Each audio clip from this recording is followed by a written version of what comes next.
rated M for mature. The weapons need to feel heavy and powerful, and when you blast something, you want to see lots of chunks.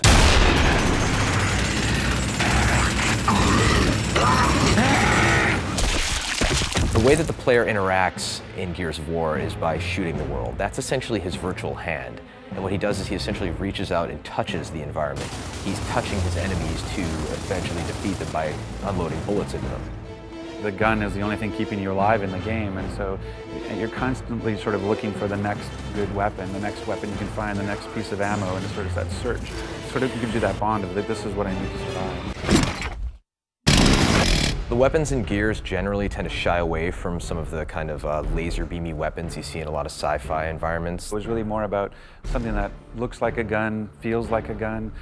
It's really why we sort of went with sort of this kind of Vietnam-esque type of weaponry, that everything is a ballistics weapon, everything feels real. It's not energy weapons, not laser weapons. So your arsenal has expanded in Gears 2, and we have these heavy weapons. The first one's called the Mulcher. It's a heavy Gatling gun. Kind of based off the Predator, kind of raw, you know, just go crazy and mow everything down. We have a long-range mortar, which is heavy as well. You can take out enemies from what feels like it's about half a mile away. Again, you have to plant it and you have to crank it to get to whatever trajectory you shoot. We have the Scorcher, which is our take on a flamethrower. If you reload the gun perfectly, the shot goes further and it burns your enemies to a crisp, and there's much screaming and rejoicing when that happens. And then we have a really cool weapon called the Gorgon, and this is kind of a semi-automatic pistol. And this works well because you can take your enemy hostage and then grab this pistol and essentially take them out in a very quick and dirty fashion. I've added a new grenade, which is the poison gas grenade, what we call the ink grenade.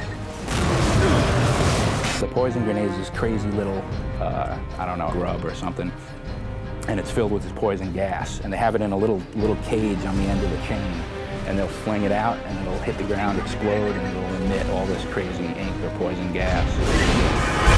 My favorite weapon in the game has to be the torque bow.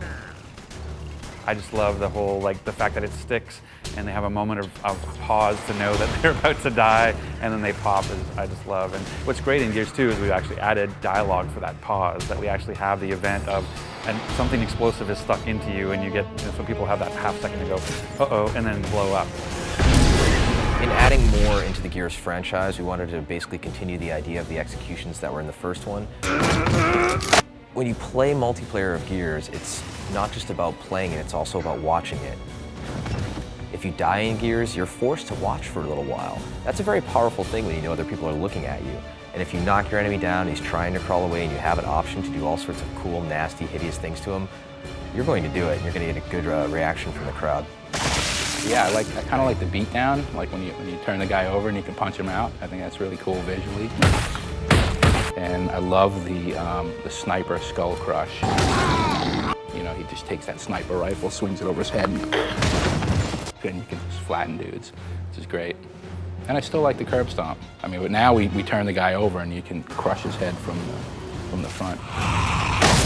One of the ways we were trying to incentivize gamers in the first Gears to use some of the chainsaws moves and some of the executions was to put them in God mode, essentially. Starting Gears 2, nobody was a fan of that idea. They didn't want players to be protected at all when they were doing an execution. So actively, when you're playing the game and somebody is in front of you and you want to show off for your friends and do a cool execution, you're making a choice that this is going to take 2.5 seconds to pull off, and you better make sure that the area is clear before you show off.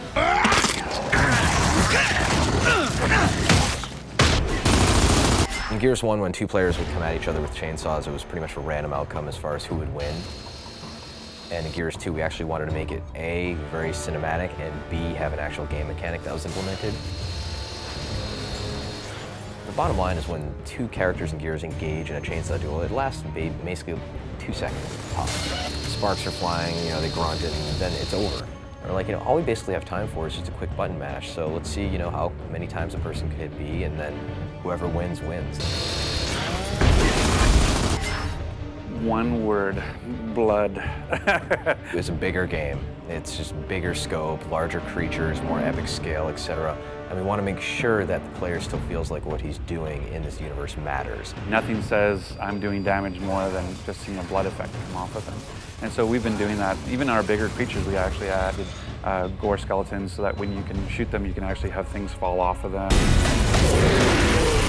I mean, you can just blow guys up to smithereens now. You will see entire chunks coming out of them.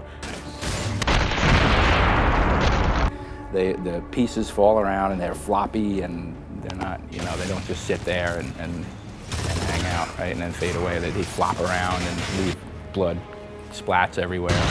We use the term intimate violence to describe Gears of War. Even though we've sort of grown the scope of the combat and sort of bigger weapons as well, we still have these sort of intimate moments with the combat. It's like that old sort of cowboys and Indians feeling in the woods, you know, it feels really personal and really intimate.